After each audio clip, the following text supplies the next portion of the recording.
Resident Evil Zero is a bit of a black sheep to the Resident Evil series, with an admittedly pretty silly story and a lot of differing mechanics from the rest of the games they'll either love or, if how people talk about it means anything, really hate. Let's take a look at it, shall we?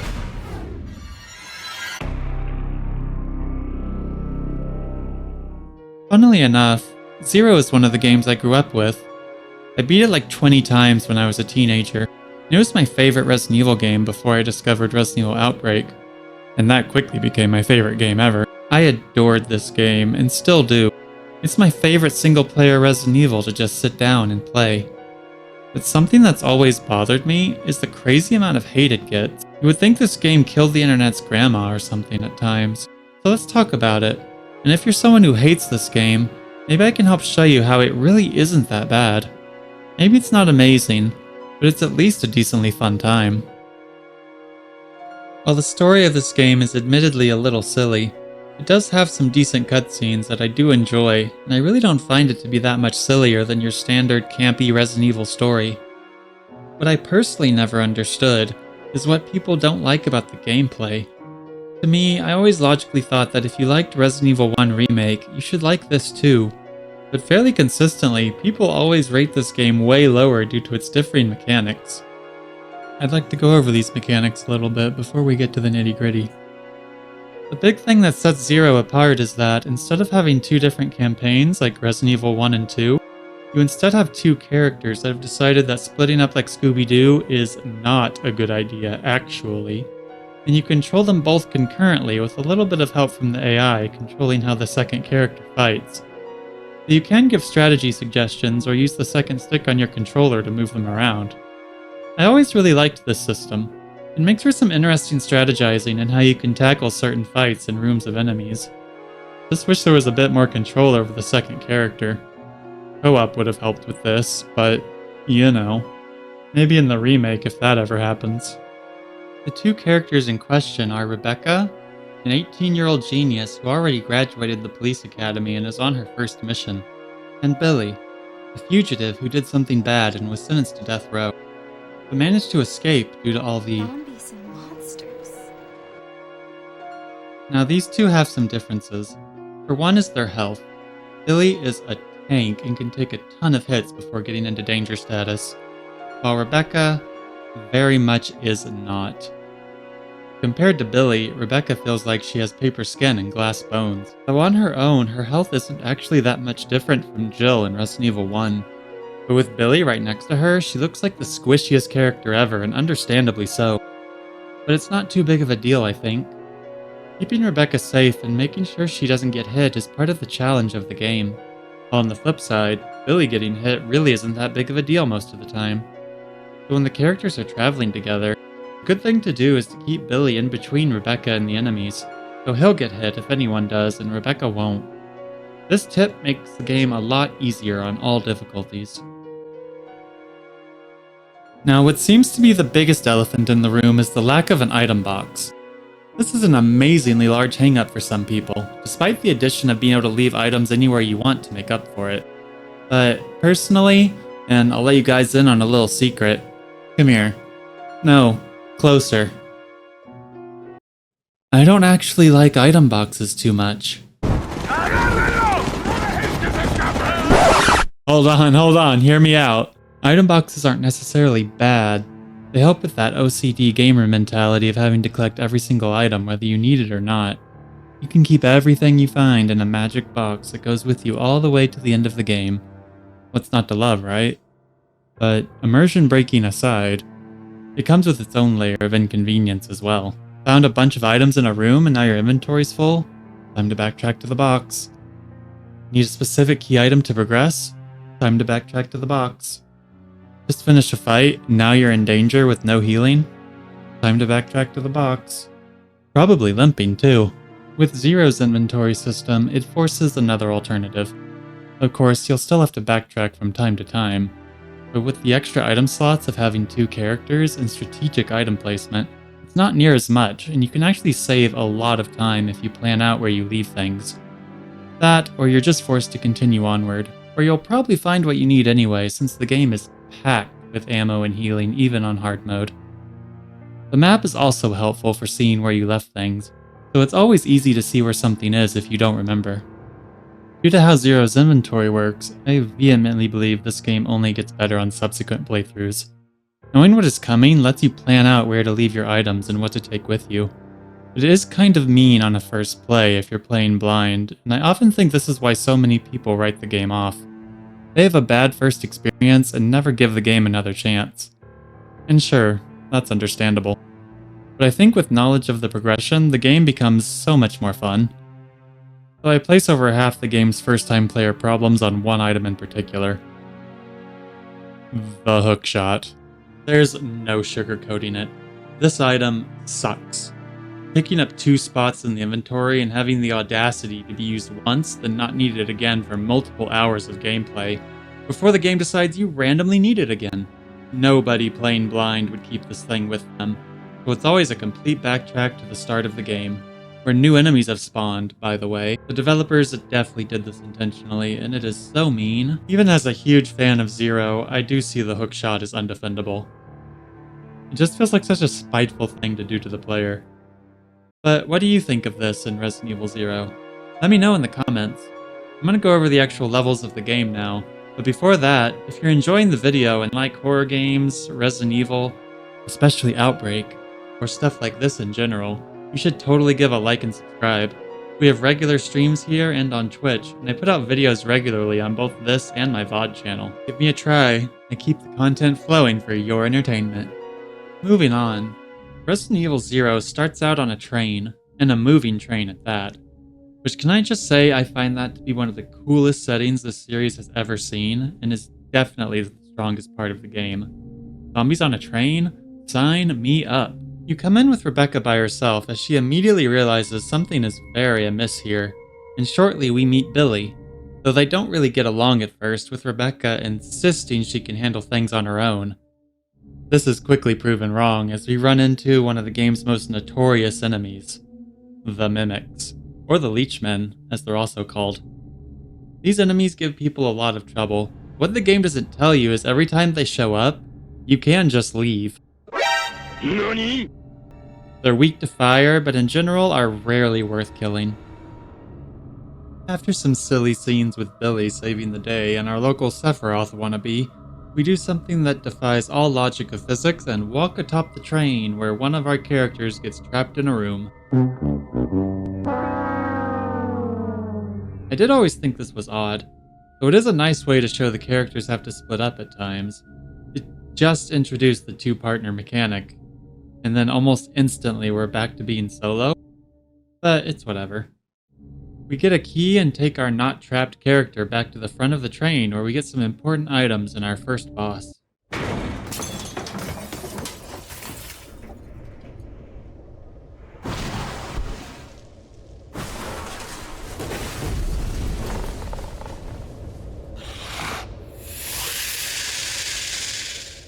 This boss starts a trend this game really likes. What if we took a creature and made them bigger? He's kind of a joke of a boss though. You can stun lock him for the most part, even with the knife, or just skip him completely if you know the 30 FPS glitch. Though most wouldn't know that, of course. It's still really funny that it's possible. Next, we free our trapped character, find the hookshot, ew, and have a bit more fun with leeches.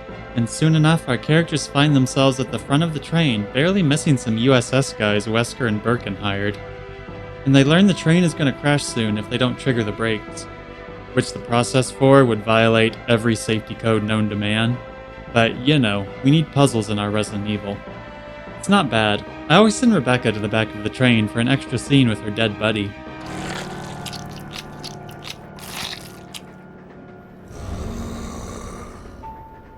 Edward! No. Also, hope you didn't forget the keycard that the game just expects you to have seen and picked up. What? After stopping the train with the power of math, we have a crazy train derailment, and our characters find themselves in a training facility for Umbrella new hires, which gives off very similar vibes to the mansion from Resident Evil 1, just on a smaller scale. And we learn about Dr. Marcus, who I'm sure won't be important later. Now, the training facility is a pretty great locale. It's no train, but it works, with lots of spooky rooms and secrets to uncover. And we run into a new enemy, kind of unglamorously.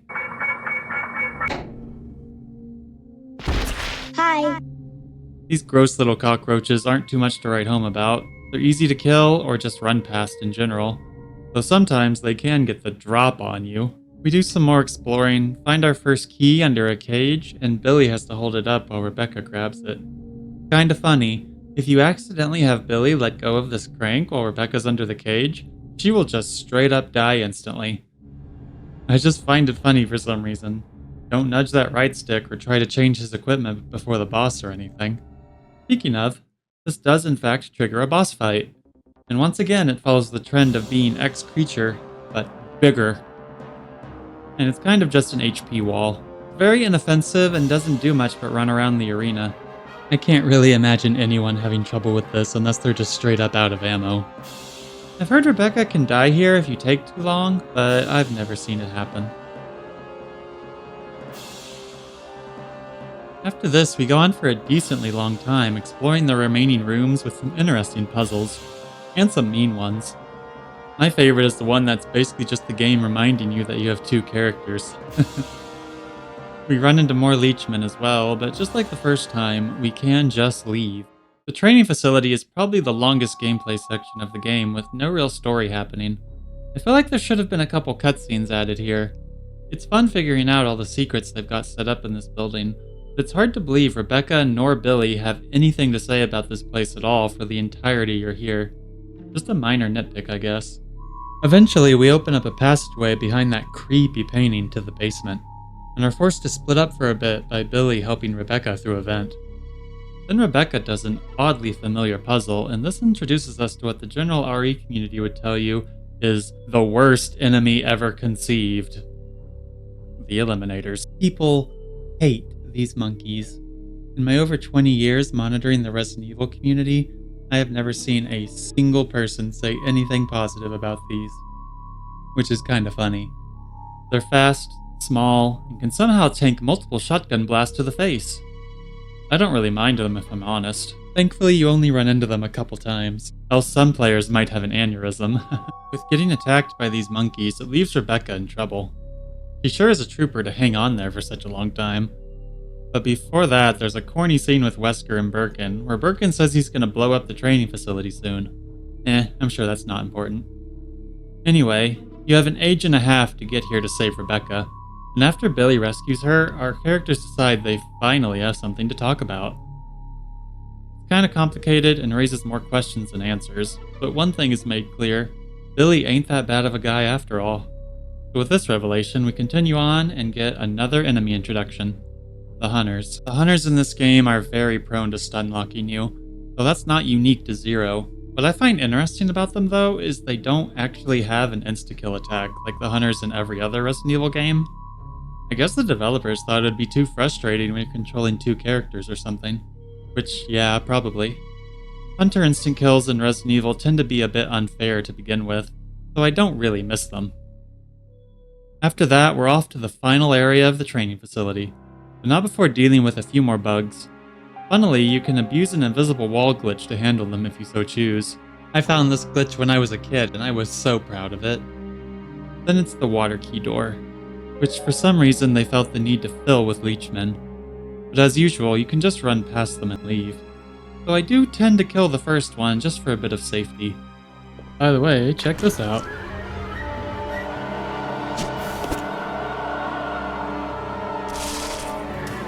That's how we get past that. Also behind this door, we get a very funny interaction of Rebecca getting frustrated at the piano and Billy playing it flawlessly. Guess she's not ready for Moonlight Sonata quite yet.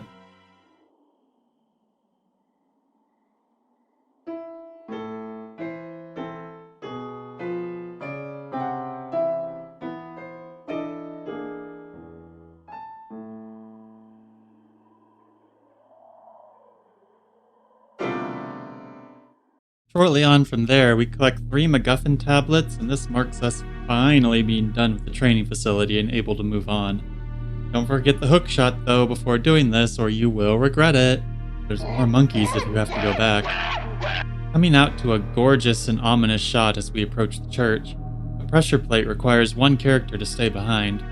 Leave Rebecca if you're not doing a Rebecca challenge run like some crazy Twitch streamer. This is a jab at myself and no one else. I've done Rebecca only runs, and yes, I'm crazy. After exploring around the church, you'll quickly stumble onto the next boss fight, which once again follows the trend of creature but bigger, and is honestly another pretty easy and simple one. I was actually surprised to hear lots of people have trouble with this fight actually. I've always just aimed upward and shot him till he dies, though the little bats are kind of annoying. If you are someone who has trouble with this fight, save beforehand and just use the grenade launcher. Flame rounds especially kill him very fast, even on hard mode. After the bat death, we continue on, turning on the elevator and having some more exploration, or quickly having some hookshot use cause another split up and a stunning revelation about our game's antagonist.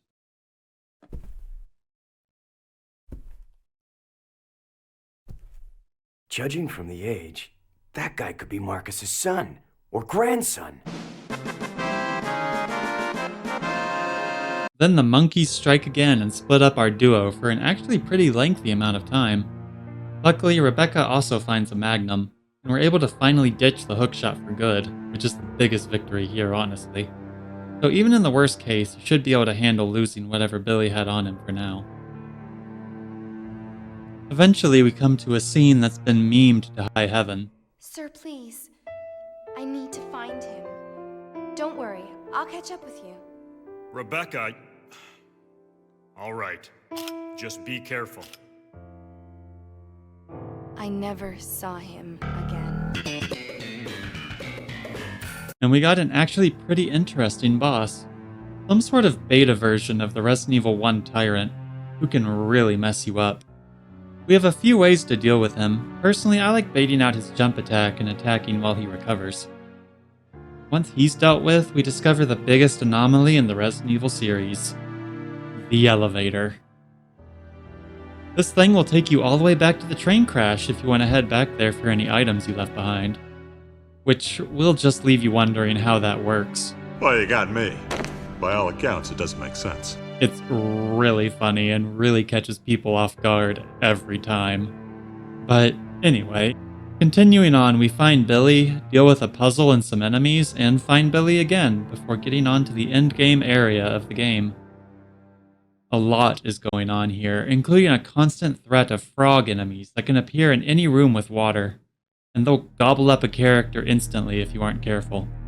But as long as you're fast and treading through any room that has water, these shouldn't be too much of an issue.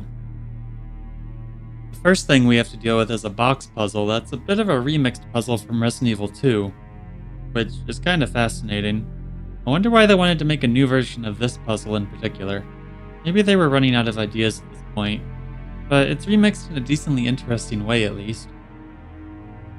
There's a lot of combat through the next areas, and that beta tyrant comes back again, and gets put down again without too much trouble, as long as you still have the ammo, of course.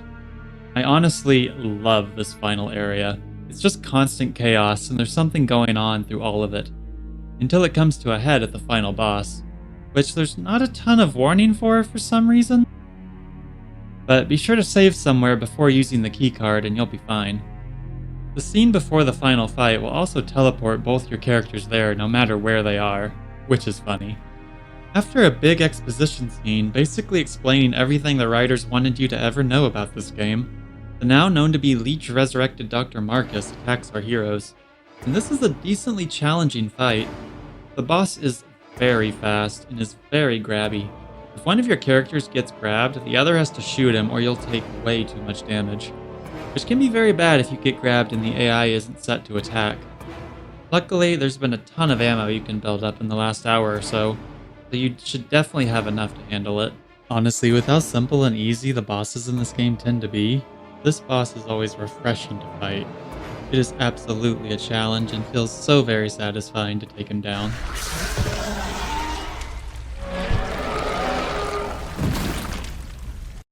We get a moment of reprieve after that and are able to restock some of our supplies in the next room, before the game reminds us that William Birkin was going to activate the self-destruct system like 5 hours ago. What took him so long? Well, whatever. Now we're in the final battle proper. Queen Leech is also a pretty fun fight. In Phase 1, you just unload everything you have while trying to avoid its pushes. You'll aggro one character who needs to run, while the other attacks. This is one of many times this game would be fun in co-op. If it had co-op! Once you do enough damage, you discover the leech hates sunlight, and Rebecca finds a manual to open the shutters on the ceiling to let the sun in. The best way to handle this is to do enough damage to the queen until you take aggro off Rebecca. The aggro will reset when Rebecca finishes the valve, so you'll need to do more damage each time to keep the queen off of her. Not too bad, but the aggro mechanic isn't really explained, and you just have to learn it from being observant if you aren't told beforehand. Still a very fun encounter and a welcoming change from the simple bosses before it. Definitely more creative than some of the final bosses in this series, I'd say. After the fourth valve is turned, you've made it. You get a pretty awesome scene of Billy finishing off the queen, and our heroes escape alive.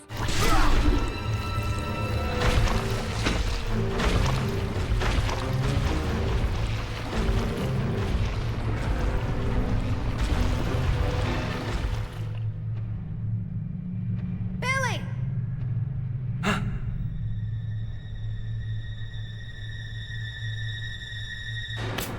Hey, Queenie! Feast on this!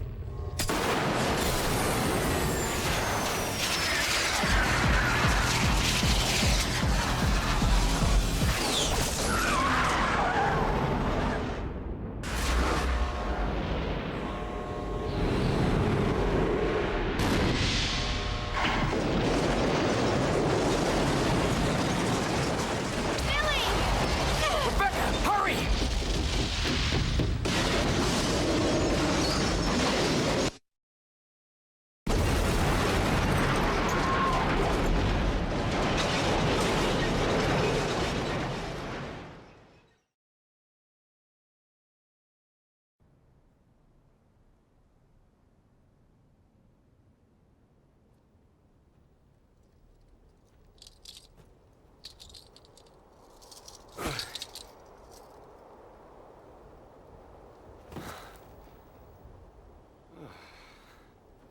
Hey, that must be the old mansion that Enrico was talking about.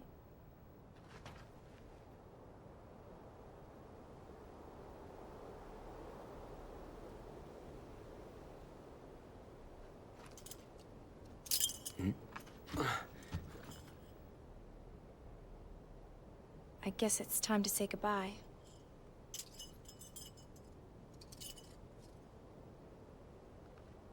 Officially, Lieutenant Billy Cohen is dead. Yeah, I'm just a zombie now.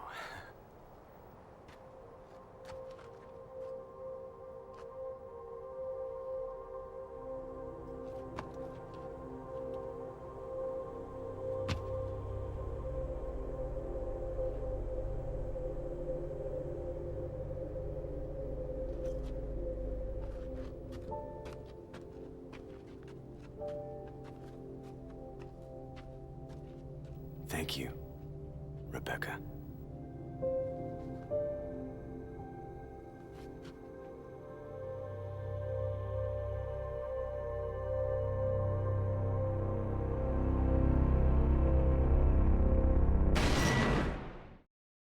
That's Resident Evil 0.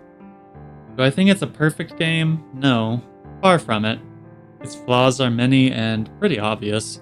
From a lot of overly simple boss fights to not properly explaining some things, to pushing players out of their comfort zone. What it does do is challenge the player to think outside the box and strategize what they need to bring with them and what they can do without. And I think that makes for a very fun experience, especially on replays where you can try different things. But what do you think? Did this video get you to give Resident Evil 0 another chance? Or do you still just find it insufferable? Let me know in the comments. I'd love to hear your thoughts. Personally, I'll always love this game, and I really do think it's just not as bad as people say. Thanks for watching all the way to the end. If you enjoyed this video, check out some of my other content, like here where I go over the entirety of Resident Evil Outbreak in a no damage run, keeping alive the horrible AI, or here where I talk about what I believe is the best horror game ever made. You can also check the links in the description to join the big tail-loving horror community. Until next time, guys, take care of yourself, take care of your loved ones, and don't take anything for granted.